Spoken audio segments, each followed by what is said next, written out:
এখানে কোনো রাজনীতি আলাপ চলবে না।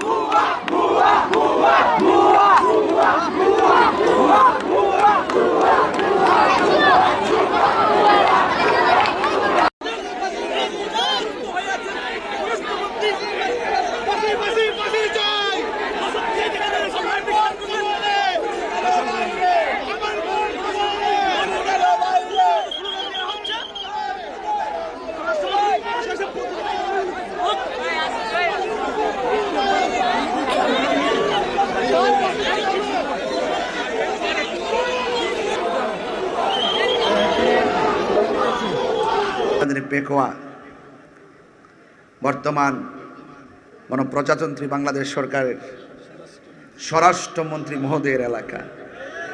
এই যে এখান থেকে কয়েক মিনিট লাগবে ওনার বাড়িতে যাইতে, ঠিক না? তিনিও খুব আস্তে আস্তে করে কথা বলেন, কিন্তু প্রত্যেকটা কথা পাথরের মতন ওজন।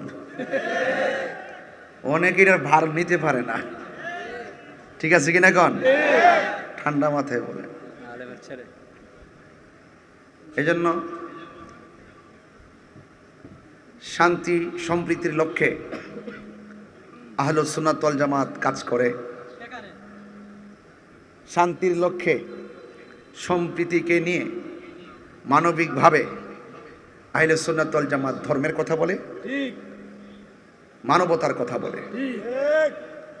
এই পথে যারা কাজ করে তারা উদার হয়, কট্টর হয় না।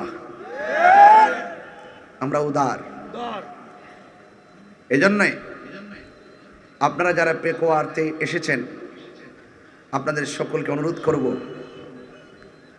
দুনিয়াতে কেউ চিরদিন থাকবে না ভাই। আজকে কেউ কোটিপতি, আর একজন লবণ চাষ করে কোন রকম দিন পার করে, রাত পার করে, ঠিক না? মনে রাখবেন, একটা কোটিপতির গায়ে শেষ কাপড়ের রংটা যেমন সাদা, দিনে এনে দিনে খায়, তার শেষ সময়ের ড্রেসটাও সাদা। বিলিয়ন ট্রিলিয়নের মালিকের গায়ে যেমন করে, হাজার কোটি টাকার মালিক যেমন একটি ঘর, মাটির ঘর, রিকশাওয়ালার ঘরটাও সেই মাটির ঘর। লা তামশি ফিল আরদি মারাহা, অহংকার করে চলা যাবে না। অহংকারকারীকে আল্লাহ পছন্দ করে না। এই দুনিয়া থাকার জায়গা না, চলে যেতে হবে, এটাই বাস্তব। টাকা পয়সা আজ আছে কাল নাই, আমার কণ্ঠ আজ আছে কাল নাই। অনেক বক্তা দেখেছি, গত পরশু দিনে দেখেছি এক বক্তা ওয়াজ করতেছে, খুব সুন্দর।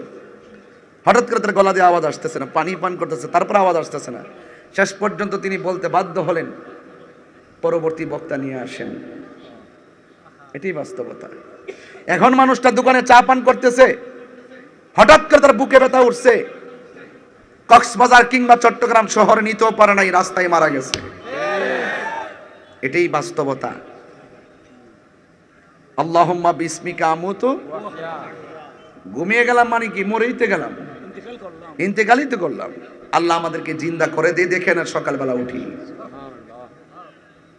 হ্যাঁ, এই জন্য আপনাদেরকে অনুরোধ করব, এই পৃথিবী থাকার জায়গা নাই, এটাই ট্রু। শুধু ট্রু না, এটা ইউনিভার্সাল ট্রুথ, মানে চিরন্তন সত্য।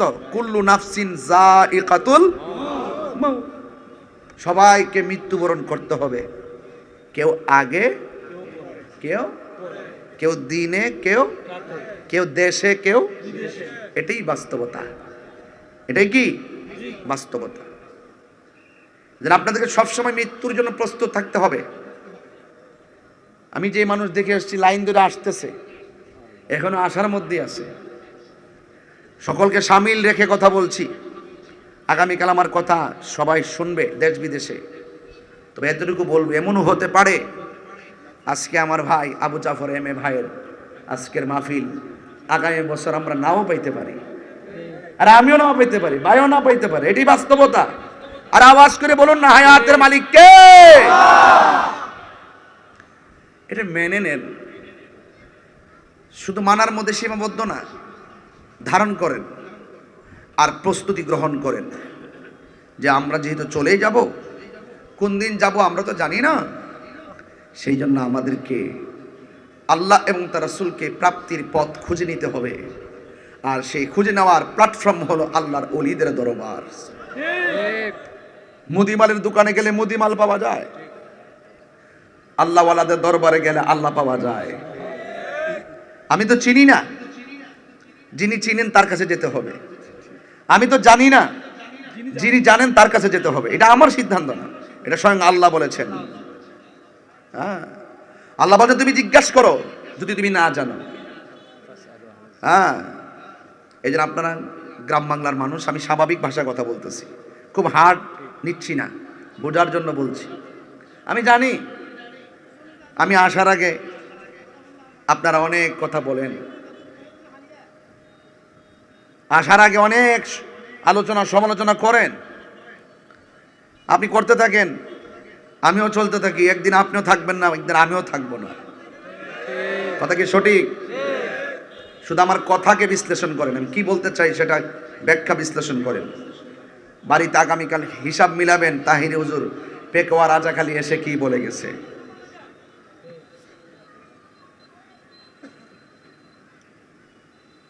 বলেন হায়াতের মালিক কে? এই যে মানুষ মানুষের কষ্ট দেয়, এই কষ্ট দেওয়াটা নতুন না। আমার নবীজিকেও কষ্ট দিছে। কি আমি যে একটা কাসিদা পড়ছিলাম, শুরুতে যে বলছিলাম যে আমার নবীরে কত কষ্ট দিছে, এরপর আল্লাহ বলছেন বন্ধু আপনি চলে যান। আল্লাহ পাকের নির্দেশে আমার নবীজি মদিনায় চলে গেছেন। যাওয়ার সময় বারবার পিছন দিকে ফিরে তাকান। সাহাবী সিদ্দিক আকবর রাদিয়াল্লাহু তাআলা আনহু বলেন, ইয়া রাসূলুল্লাহ, আপনাকে এই মহল্লার মানুষ এত কষ্ট দিল, আপনি বারবার পিছনে তাকান কেন? তখন তিনি বলছিলেন, আবু বকর, বারবার পিছনে তাকাচ্ছি, সেই দেশটা তো আমার মায়ের দেশ। যার যার মাটির প্রতি টান আছে না নাই? এই দেশের মাটিকে ভালোবাসতে হবে, দেশকে ভালোবাসতে হবে, দেশের মানুষকে ভালোবাসতে হবে এবং মানুষের সঙ্গে মিশে চলতে হবে। কারণ আপনি মারা যাওয়ার পর এই মানুষই আপনাকে জানাজা পড়ে দাফন করবে।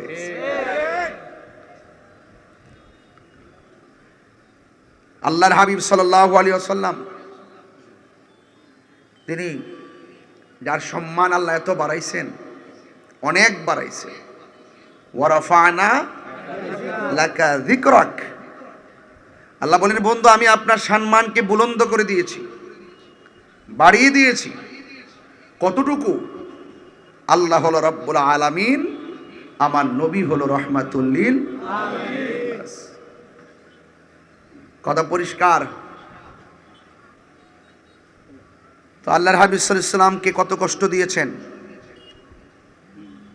মাঝে মাঝে এমন কষ্ট দিয়েছেন ইচ্ছে করলে রাসূল বদদুয়া দিতে পারতেন, আল্লাহর হাবিব বদদুয়া দেন নাই, ক্ষমা করে দিয়েছেন। তাই এই জন্য ইসলাম প্রতিশোধ নেওয়ার নাম না, ইসলাম ক্ষমা করে দেওয়ার নাম। কথা কি সঠিক বলতেছি? আল্লাহর হাবিব সাল্লাল্লাহু আলাইহি সাল্লামকে আল্লাহ পাক সন্তান দিয়েছেন। ছেলে সন্তানগুলো ছোটবেলায় আল্লাহ পাক তুলে নিয়েছেন। কাফেররা বলতে শুরু করলো, তুমি নিজেকে নবী দাবি করো, তোমার ঘরে তো বাতি দেওয়ার কেউ নাই, উত্তরাধিকারী কেউ নাই। এইভাবে মানে আঘাত করে কথা বলতে শুরু করলো। আমাদের সমাজে রাজাকালী না ভাই? হ্যাঁ, এটা জাফর ভাই, রাজাকালীতে যদি কাহারও ঘরে সন্তান না হয়, কেউ যদি বলে এই জন্যই তোর ঘরে সন্তান হয় না, আচ্ছা বলেন এই কথাটা কি কষ্টের না? কষ্টের না? কষ্টের না? বলেন সন্তান দেওয়ার মালিক কে? নিয়ে যাওয়ার মালিক কে? আল্লাহর হাবিব তাদের কথায় খুব কষ্ট পেতেন। কয়েকদিনের জন্য আল্লাহ পাক ওহী নাজিল করা বন্ধ রেখেছেন।